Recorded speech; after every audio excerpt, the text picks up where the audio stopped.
மட்டக்களப்பு மாவட்டத்தைச் சேர்ந்த ஊடகியாளர் சரவணன் அவர்கள் நம்முடன் இணைந்து கொள்கின்றார்.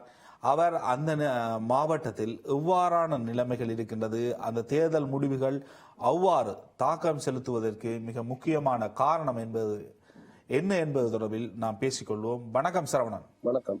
குறிப்பாக மட்டக்களப்பு மாவட்டத்தில் வாக்களிப்பு கட்சிகளுக்கிடையில் பங்கீடு இடம்பெற்றமை தமிழ் மக்களினுடைய பிரதிநிதித்துவத்தில் எந்த அளவு தூரம் தாக்கம் செலுத்திய ஒரு விடயமாக இருக்கின்றது? உண்மையிலேயே மட்டக்களப்பு மாவட்டத்தை பொறுத்தவரையில் தமிழ் தேசியம் காப்பாற்றப்பட்டிருக்கின்றது. ஏனென்றால் தமிழரசு கட்சி 3 ஆசனங்களை பெற்றிருக்கின்றது. அதே நேரத்தில் தேசிய மக்கள் சக்தி JVP ஒரு ஆசனத்தையும், முஸ்லிம் காங்கிரஸ் கிஸ்புல்லா ஒரு ஆசனத்தையும் கைப்பற்றியிருக்கிறார்கள்.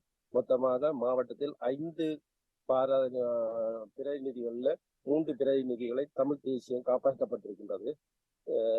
தற்பொழுது இன்னும் தேர்தல் அறிக்கைகள் வெளியிடப்படவில்லை மட்டக்களப்பு மாவட்டத்தில். தற்பொழுது வாக்களிப்பு நிலையத்துக்குள் நான் இருக்கின்றேன். தற்பொழுது விரிப்பு வாக்கள் என்னும் பணி இடம்பெற்று வருகிறது. 3 ஆசனங்களையும் தேசிய மக்கள் சக்தி ஒரு ஆசனத்தையும் ஸ்ரீலங்கா முஸ்லிம் காங்கிரஸ் ஒரு ஆசனத்தையும் பெற்றுக் கொண்டிருக்கின்றது. விருப்பு வாக்குகள் இன்னும் எண்ணி முடிவடையவில்லை. இலங்கை தமிழரசு கட்சி 3 ஆசனங்களை முறை பெற்றிருக்கின்றது. கடந்த நாடாளுமன்ற தேர்தலின் பொழுது 2 ஆசனங்களை பெற்றுக்கொண்டது. குறிப்பாக மட்டக்களப்பு மாவட்டத்தை பொறுத்தவரைக்கும் தமிழ் மக்கள் விடுதலை புலிகள் கட்சி என்பது கடந்த முறை வடகிழக்கிலேயே அதிகூடிய ஆசனங்களை பெற்றுக்கொண்ட ஒரு கட்சியாக இருந்தது. தற்பொழுது ஈஸ்டர் குண்டு தாக்குதல் அந்த விடயம் அவர்களுக்கு எதிரான ஒரு விமர்சனமாக பார்க்கப்படுகின்ற ஒரு விடயமாக தற்பொழுது காலத்தில் மாறியிருந்தது. என்ன காரணத்திற்காக தமிழ் மக்கள் விடுதலை புலிகள் கட்சிக்கு இம்முறை ஆசனம் கிடைக்கவில்லை? ஏன் வாக்குகள் மிக குறைந்த அளவு கிடைத்ததற்குரிய மிக முக்கியமான காரணம் என்ன? கடந்த ஈஸ்டர் குண்டு தாக்குதலின் போது அவர்கள் 67,000 வாக்குகளை பெற்று சிவனேஸ்வர சந்திரகாந்தன் புள்ளியான் பிரதிநிதியை பெற்றுக் கொண்டார். அதன் பிற்பாடு அவர்களுடைய ஊழல் மோசடி, காணி அபகரிப்பு, பல்வேறு விடயங்கள் தொடர்பாக மக்கள் அதிருப்தி இருந்தனர்.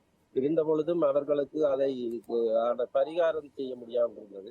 தற்பொழுது அவர்களுக்கு ஒரு ஜனநாயக ரீதியான ஒரு தேர்தல் வந்தபடியால் அந்த ஜனநாயக ரீதியாக அவர்களை வெளியேற்றிருக்கிறார்கள். இன்றைக்கு 67,000 வாக்குகளை பெற்ற TMPP கட்சி பிள்ளையானவர்கள் இன்றைக்கு 29,000 வாக்குகளை மட்டும் 31,286 வாக்குகளை பெற்றிருக்கின்றது அந்த கட்சி. 29,000 வாக்குகளை பெற்றிருக்கின்றது.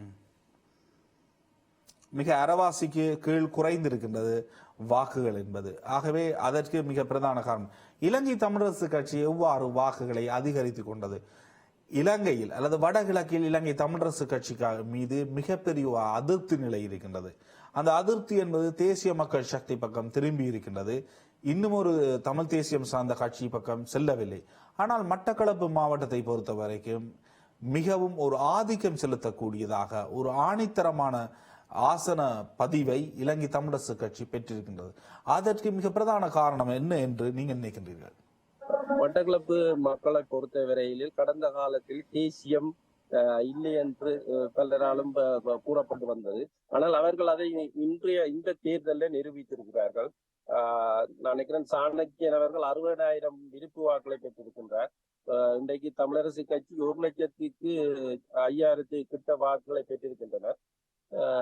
அப்ப மக்கள் தமிழரசு தாங்கள் தமிழ் தேசியத்துடன் இருக்கிற என்பதை மீண்டும் நிரூபித்திருக்கிறார். கிழக்கு மக்கள், அது மட்டக்களப்பு மக்கள் நிரூபித்திருக்கின்றார். ஜனநாயக தமிழ் தேசிய கூட்டணி ஏன் அங்கு ஆசனத்தை பெற்றுக்கொள்ள முடியாமல் சென்றதுக்கு மிக பிரதான காரணம் என்ன?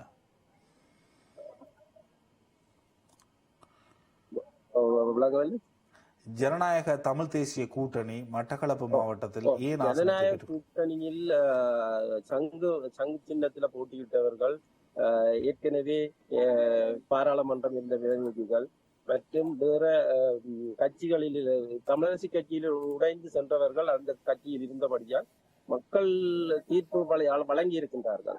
ஆனால் தமிழரசு கட்சியை எவ்வாறு நம்ப முடியும்? அந்த கட்சிக்கு தலைவர் கிடையாது, செயலாளர் கிடையாது. அந்த கட்சி மட்டக்களப்பு மாவட்டத்தில் அந்த மக்களுடன் எந்த வகையில் நின்றிருக்கின்றது? மற்ற தமிழ் கட்சிகளுடன் ஒப்பிடுகின்ற பொழுது அங்கு இடம்பெறுகின்ற போராட்டங்களாக இருக்கலாம், அனைத்து விடயங்களிலும் சாணக்கியன் ஒரு செல்வாக்கு மிக்க நபராக பார்க்கப்பட்டாலும் அவரை கடந்து பல கட்சிகள் அங்கு பல சிவில் அமைப்புகள் என பல தரப்பினருடைய செயற்பாடுகள் இருந்திருக்கின்றது அல்லவா? எந்த கட்சிகள் இருந்தாலும் எவ்வாறான செயற்பாடு இருந்தாலும் மக்கள் சாணக்கியனையும் தமிழரசு கட்சியையும் விரும்பி வாக்களித்திருக்கிறார். இதற்கு என்ன காரணம் என்ற கடந்த கால போராட்டங்களா இருக்கும் அல்லது பாராளுமன்றத்திலே சாணக்கியன் அவர்கள் ஆகவே அது இலங்கை தமிழரசு கட்சி கிடைத்த வாக்கு என்பது சொல்வதை விட சாணக்கியன் மீதான நம்பிக்கை உயர்ந்திருக்கின்றது. அவர் தமிழரசு கட்சியினுடைய தலைவராக வருவதற்கு கூட இந்த விடயம் ஒரு செல்வாக்கு செலுத்தக்கூடிய விடயமாக எதிர்காலத்தில் மாறலாம் அல்லவா? மிக குறைந்த வயதில் கட்சியை கட்டமைத்திருக்கின்றார் அவர் என்ற அடிப்படையில் பார்க்க முடியும் அதனை. ஆமா, உண்மையிலே அவ்வாறான ஒரு நிலைமைதான். கடந்த பொதுத் தேர்தலில் புள்ளியானவர்கள் 67,000 விருப்பு வாக்குகளை பெற்றவர் என்று தெரிவித்து வந்தார். ஆனால் இந்த முறை சாணக்கியனவர்கள் 60,000க்கு மேற்பட்ட வாக்குகளை விருப்பு வாக்குகளை பெற்றிருக்கின்றார். அதே நேரத்தில் 1,05,000 கிட்ட வாக்குகளை பெற்றிருக்கின்றனர் கட்சி பெற்று. அந்த வகையில எதிர்காலத்தில் கிழக்கில இருந்து அந்த தமிழரசு கட்சியின் தலைமை உருவாகணும் என்ற ஒரு மக்களின் தீர்ப்பாக நான் பார்க்கிறேன்.